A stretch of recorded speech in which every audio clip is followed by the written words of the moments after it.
For season 1 of The Last of Us, Bella Ramsey was paid $70,000 per episode, which sounds amazing until you realize Pedro Pascal was paid $600,000 per episode, which is nearly 9 times more than Bella. And believe it or not, this is actually pretty standard practice in the industry. And I know this because I'm a working actor, most known for playing number 2 in Stranger Things, but also having booked a series regular role on a different show that I was going to get paid $35,000 per episode for. So today we're gonna have a look under the hood of Hollywood to see why each of us got paid what we did, and finally how much Bella and Pedro are getting paid for the second season of the show. To start with me, there are character tiers that will ultimately determine the starting point for each character and actor salary. The lowest is co-star, which essentially is just a very minor character that's only in a couple of scenes with a couple of lines and generally do not have any character arc. After that is guest star, which basically means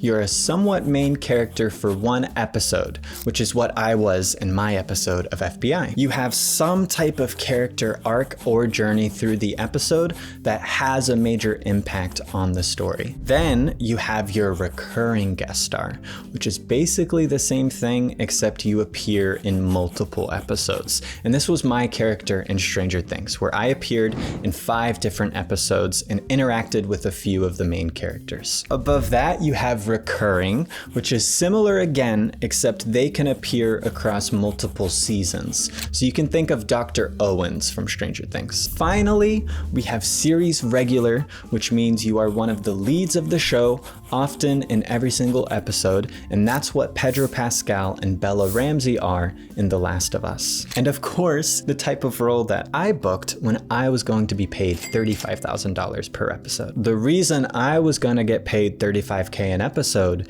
is because that is the industry standard minimum for union projects as someone with no credits. Generally, if you have never booked a series regular role before, your starting salary rate will be between $35 to $50K per episode. So if you're the absolute lead, you'd be closer to the $50K for your first show. If you're more of the supporting series regular, then you're more likely to be towards the $35K range. As you progress in your career, you get more projects and credits under your belt, you're able to negotiate for higher rates. The reason there was so much outrage for The Last of Us is because these 2 series regular actors had this massive pay discrepancy, and this wasn't the first show for either of them. They even appeared in Game of Thrones for a similar amount of time. So people were accusing Hollywood of being biased and sexist towards Bella, who clearly deserved to get the same amount as their co-star. So why was Bella only paid $70,000 per episode? Technically, this was only their second live action series regular role. They did also appear as the lead of this cartoon Hilda, but cartoon rates are a little bit different from live action rates. But the fact that they had both the Worst Witch and Hilda under their belt is why they were paid double the starting pay that most actors get for their first series regular role. And in total,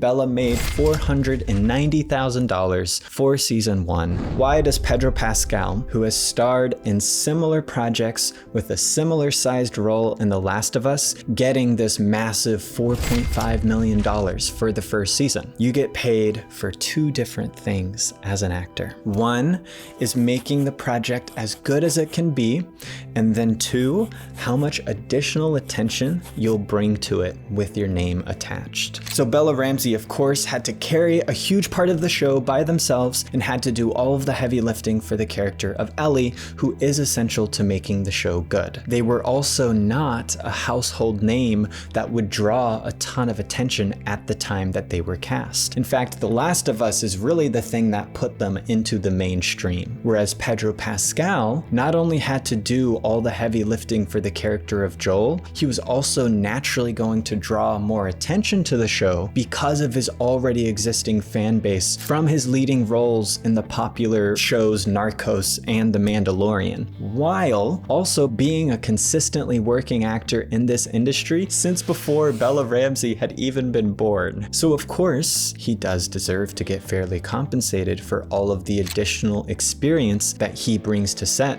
that at that time Bella simply didn't have. Now, spoiler alert, for season 2, episode 2, Joel dies and Ellie is fully the main protagonist now. So what do the pay differences look like for the second season? Well, before I reveal all of that, I just want to let you know about our special Last of Us themed casting competition that I'm hosting in my online acting school, The Acting Lab, as well as weekly acting classes hosted by myself in a personalized Hollywood roadmap that we walk you through. Every single month, we host casting competitions where you get to perform in front of industry experts and win real-life prizes. This month, we're casting our own version of the characters from The Last of Us Part 2, and everyone in the group gets to participate. And I'll be casting the parts live in front of everyone. To celebrate with us, we'll also be bringing on our guest speaker, Nimrod Ental, who's one of the directors from Stranger Things 4.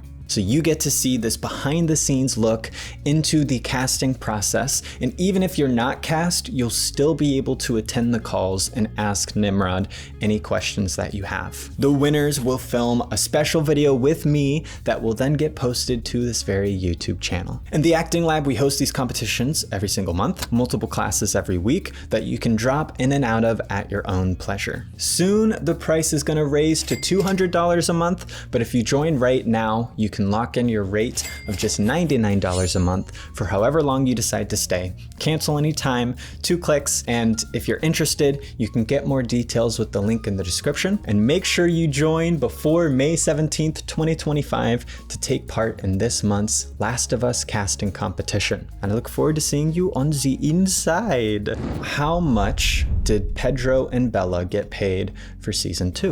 Well, reports have come out and said it's the exact same. Bella is still $70,000 per episode, and Pedro is still $600,000 per episode, which might be strange, especially in Bella's case, as their character goes from secondary protagonist to the main protagonist. Why is this the case? Here's the most likely reason. When you sign series regular contracts, you sign multi-season deals, and a lot of the times, renegotiation of your rates is not until season 3 onwards. They will be able to renegotiate in the next couple of seasons, depending on the actual details in the contract. The truth is, no one really knows the finer details of the deal except for the people involved, but this is the general industry practice. If you would like to know more about residuals and how much I'm still getting paid for my tiny little role in Stranger Things all these years later, then click this video right here. Remember, join the Acting Lab before May 17th, 2025 to take part in this month's casting competition.